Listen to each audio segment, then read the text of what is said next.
In the rainforests of Southeast Asia, hunters use a remarkably simple mechanism to catch their prey. They tie a hollowed-out coconut to a tree, carve a small, coin-sized hole into the shell, and fill the bottom with white rice. Eventually, a monkey wanders by, spots the bait, and reaches inside. It scoops up a handful of food, but the moment it closes its fingers around the prize, the trap is sprung. The hole is cut to exact specifications. It is wide enough to let an open hand slip in, but physically impossible for a clenched, rice-filled fist to pass back out. Twigs snap nearby. The hunter approaches with an axe. Panic sets in, and the monkey thrashes wildly, scraping its skin raw against the rough edges of the shell as it tries to rip its arm free. Survival is only a fraction of a second away. The animal only needs to open its hand, but its instinct forces it to hold tight to what it has caught. The hunter strikes. The monkey's death was not caused by the coconut or the rice, but by its own absolute refusal to let go. It is easy to look at that monkey and see a foolish animal, yet we repeat this exact biological error in our own careers, relationships, and finances. This is a psychological glitch known as the sunk cost fallacy. When we invest time, money, or emotion into a situation, those investments become invisible chains that pull us deeper into a losing position. This happens because the brain perceives walking away as a definitive loss of everything already spent. We view the time or money as gone only if we quit.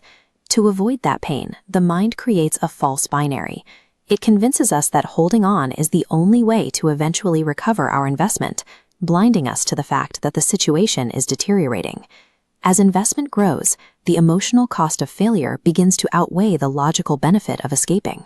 The more we have already lost, the harder it becomes to do the one thing that would save us.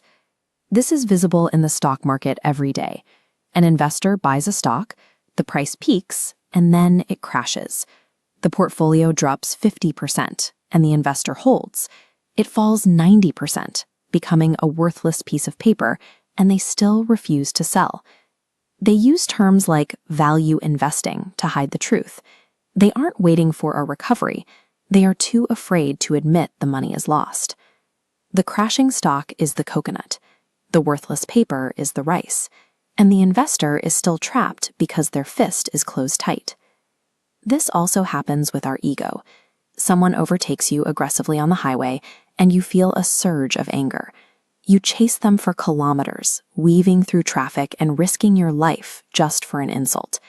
In that moment, you justify the danger as a defense of your self-respect.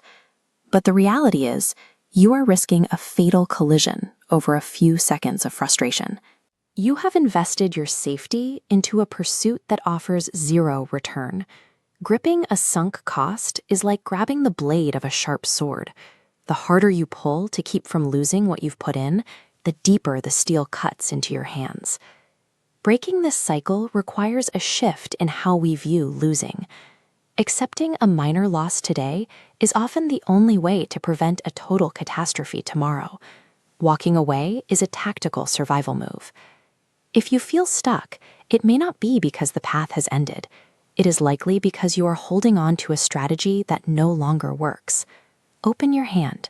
Let the rice fall. Relinquishing what is already lost stops the bleeding. It allows you to walk away with the one thing the trap tried to take: your future.